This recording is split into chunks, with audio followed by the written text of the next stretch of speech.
I'm out here in the open air. The air circulates around me. The air is like invisible music, which pours out of the pores of the world. It filters through like sunlight filtering through clouds. The invisible music moves all around me, all around everything. It moves into my pores and engulfs me. It transports me to different places. I'm here on this rock right now, and it's good to be touching the ground and hearing how all of nature's gifts fit into place, how they all move together in one unanimous movement. They move synoptically. They push around and they give room to each other and to speak and to hear and to listen and to feel. They give room to move around into places that are there but you can't see them really, into the amusement of musical masterpieces, into the movement of music that circulates around, the music of nature, the music of birds and sky and grass and trees and flowers. The music talks through through nature, through the action of creativity, through the action of creating art out of nothing, but it's always there. It exists, but we're not always aware of it. Art is like the music. The music is like the wind and the rain. The music is like the feelings of what actually is around us. Like music is enhanced by what we find in ourselves and what we find outside ourselves. We look around and we always find it. It's always there. It moves around through the sky, through the air, through the birds, through the effervescence, through everything, through life itself. I'd say that life is a musical symphony, a symphonic exploration into delving into self, like self, creating self out of something that was already there, like self imagining itself on a different plane of existence, or actually existing in a different plane of existence, like moving up into existence from nowhere. Like everywhere is here though, everywhere is somewhere, so there is no such thing as nowhere. It's like pulling stars out of the sky and putting them into you and seeing what kind of sounds they create. It's all historic. It makes sense. It's like traveling on different planes of existence, on existence that was worthy to be traveled with, like moving with your speed and with your sloth and with your mediocrity and with your genius, traveling through time, like time is all around us. We only measure time through standardized tick-tock. Standardized tick-tocks measure time, but time is immeasurable. The standardized tick-tock only presents a scale that we can measure with our own perception. but the time that is all around us is always there, and we cannot change it. It floats through us. It revives us. It instills in us a supple balance of fast and slow, and good and bad. Time never dies. It always lives. It is planted like the trees. It grows. Time is always enhancing itself. It's always adding to what has happened before, but it never changes. Time always exists as it is, as time. Time has to be perfect. Like the music of nature all fits into a specific time. They all give each other room. They all give each other room to fit into a rhythm that they partake in. They partake of a special rhythm that moves through them. They're not even aware of it, but they use it in their daily existence. Humans are different. Humans try to get in each other's way, so to speak, and waste each other's time, and to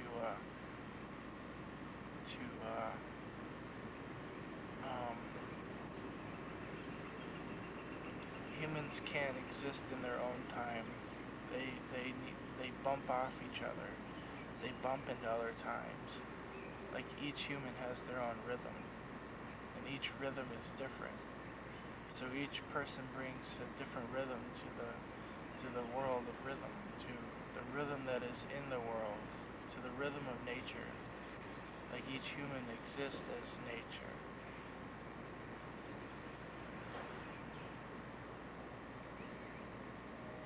Like in nature, you go around and if you're the explorer type, go around and discover new things, and you pick up pieces of what already existed. You find things that are already there. You discover things that were there all along. It's like when you pick up pieces of whatever it was that came before you, you're only rediscovering who or whatever it was that was before you. Like archaeology. Archaeology is like rhythmic exploration into the past. Like delving into what the rhythms of long ago. Although technology was different back then, rhythm was always the same. Although rhythm exists differently in each person.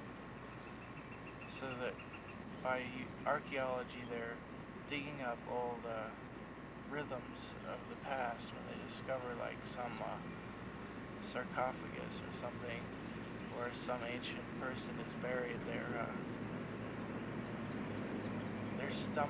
kind of discovering, not stumbling across, but discovering the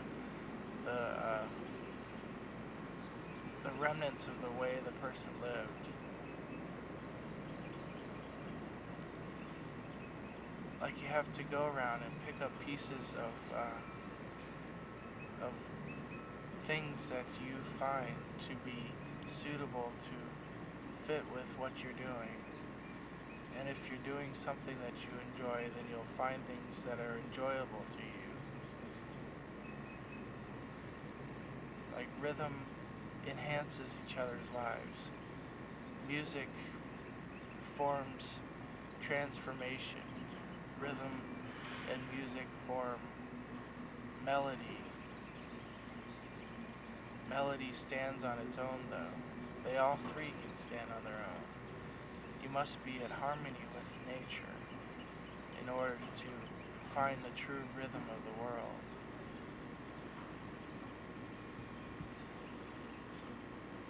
So I guess that's where art comes from. Art is the imitation of rhythm, which was created for specific artistic needs.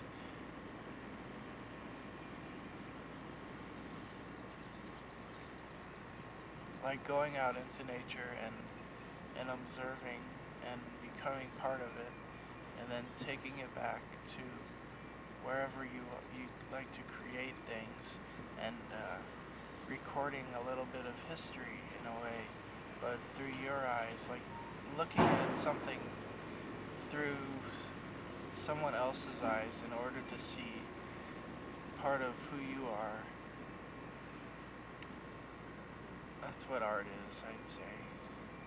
Art is the recreation of of of what has gone on within you.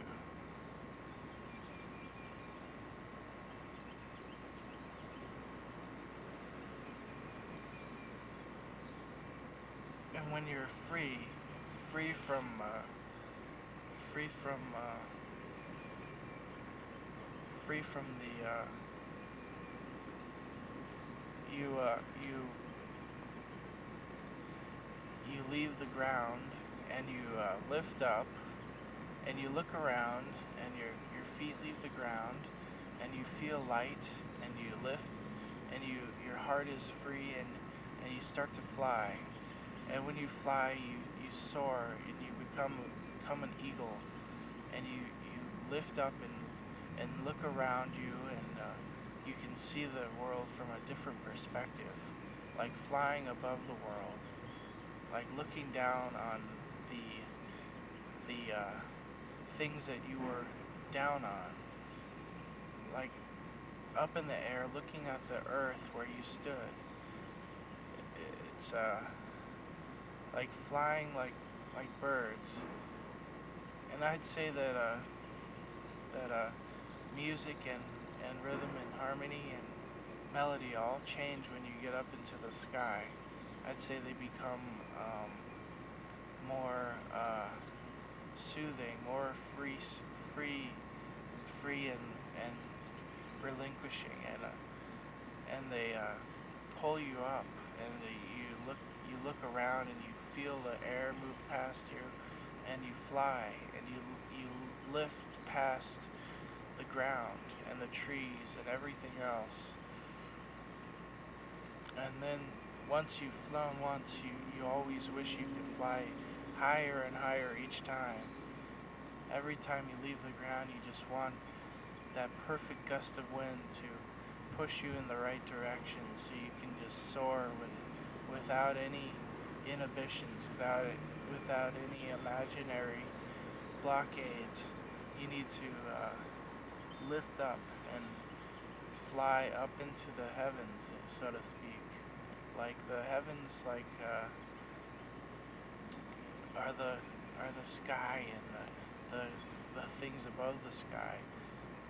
Like I'd say that birds are the luckiest creatures alive, because they get to see us from way up there. They get to see everything. Down on the ground, you can only see so far, but up in the sky you can see for miles and miles without ending. You can just see like endlessly. I wish I could fly.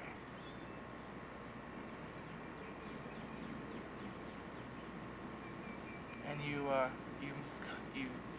come down from the sky, and you go about your daily life, and you look to move into different places. You move around the world. You explore the world for all it's worth. You move around the world and endlessly search for something, but you don't know what it is until you found it. It's like there, it's somewhere in the world, but you just don't know where to look for it. So you move to it, and you keep moving to it, and you get clues, and you try to decipher them, and try to put pieces together, and move into better places that you always dreamed of, places that are unimaginable, but they're real. Like moving out of an old apartment, like living in the hood and moving to the heights or something, moving to some high place, like high-rise apartment building, or moving from one location to another, like from one city to another, and just keep moving until you find where you want to be. Like moving from nowhere to nowhere until you find somewhere. There's so many somewheres out there. You just gotta find them.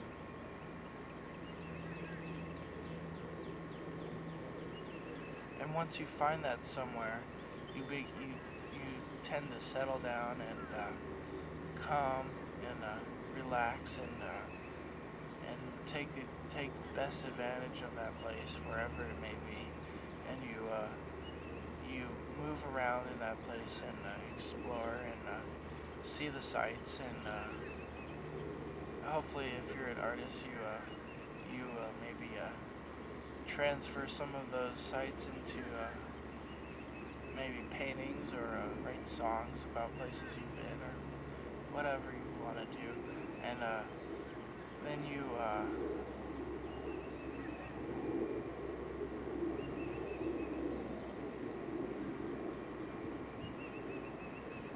start to transform yourself into a better, whatever it is that you want to be, a better person, of course. But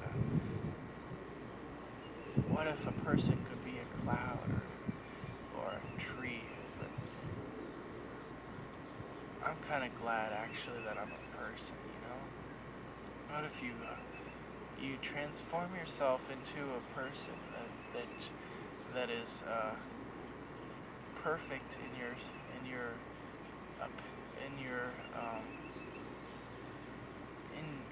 in just everything, and you live the way you want to live, because you've already found the place that you want to be at, and you're now living there, and you start to feel differently, because each place is different in its own way, and you start to transform yourself into a better person.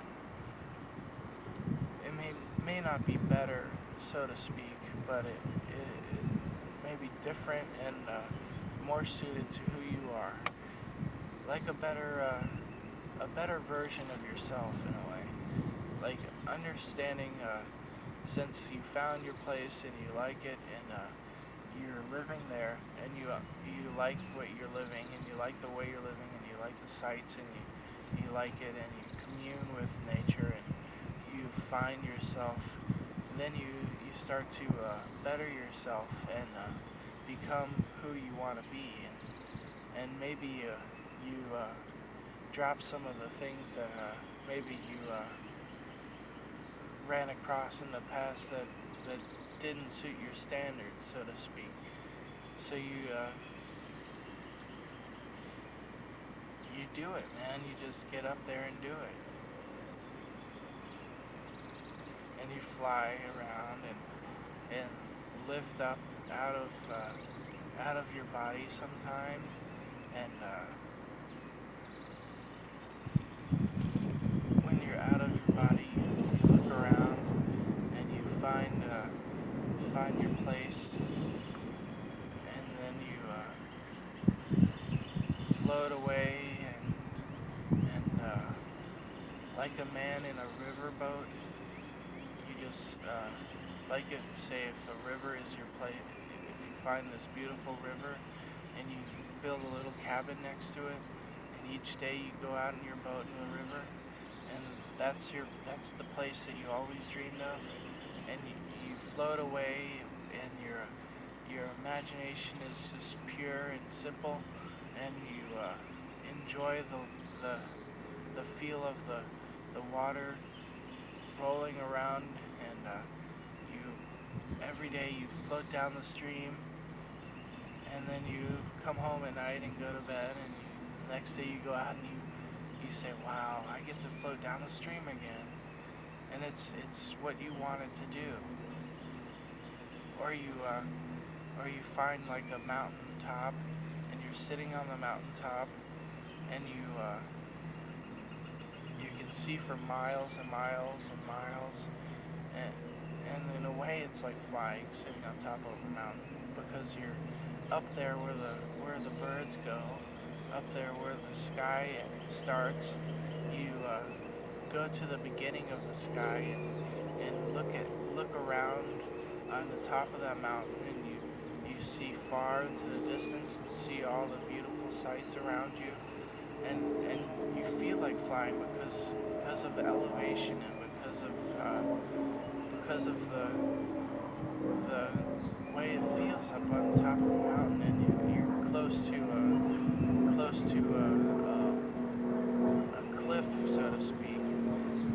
Not so to speak, an actual cliff, and you can so you feel the height. You feel like you're raised above the ground, and you can look down, way down, and see into the valleys, and look way up and see above the hills off in the distance and the mountains, and you lie up there at night, and you see the stars shining on you, and they transfix you, and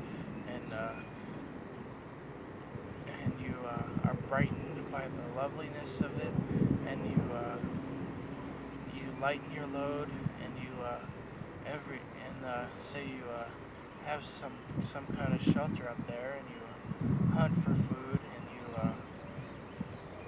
you commune, and you give back to the land, and you become one with the mountain, like living in a different world, like far away from civilization. Or you can go to a big city and live in a small apartment somewhere, or a little townhouse or whatever, and just wherever you want to go, you know. It's just once you're there, you'll know it's that place for you.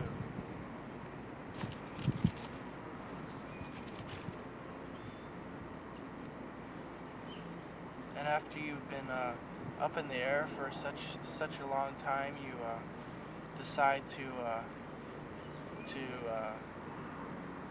come on down to the ground, and you remember what the ground is like, and you live on the ground, and you feel grounded.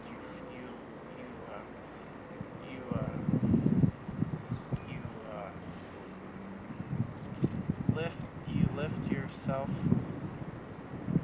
to an elevation, then you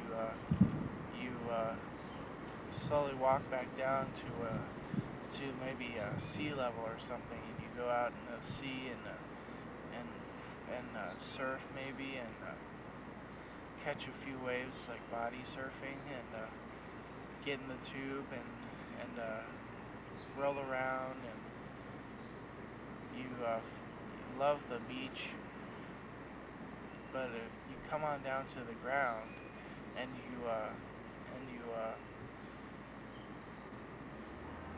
so you can you have to be down to look up.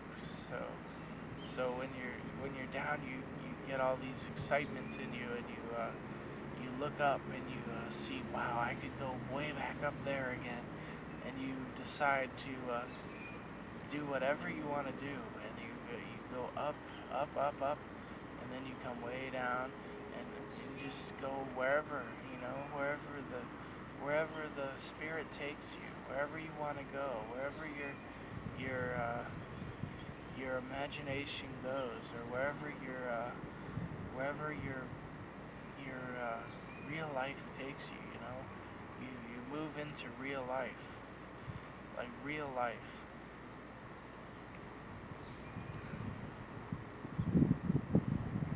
But then you get the notion that maybe this is too good for me, or maybe I just had like a special adventure that I can only have every once in a while, so it stays special. Like if you have a fine food and you eat it once, then and you love it, and you enjoy it, and it tastes great, and it's a special thing, then you don't. But if you start to eat that food every day, it'll become like normal food to you, and so it won't be as special as it was before. So you you find a good place, like maybe a vacation home or something, and you go there every once in a while, and you um, you come back home, and because maybe you feel like since you've been at a certain place in your life for so long, you you feel like closer to that place because it is closer to you, unless you just like the new place so much more better that you so much better than the place that you originally started, then you stay there forever, and maybe turn the old home into the vacation spot and turn the vacation spot into the new home, something like that. But you find a place. Everyone needs to find a place where they can call home. I'd say I'd love to find a place that I can call home.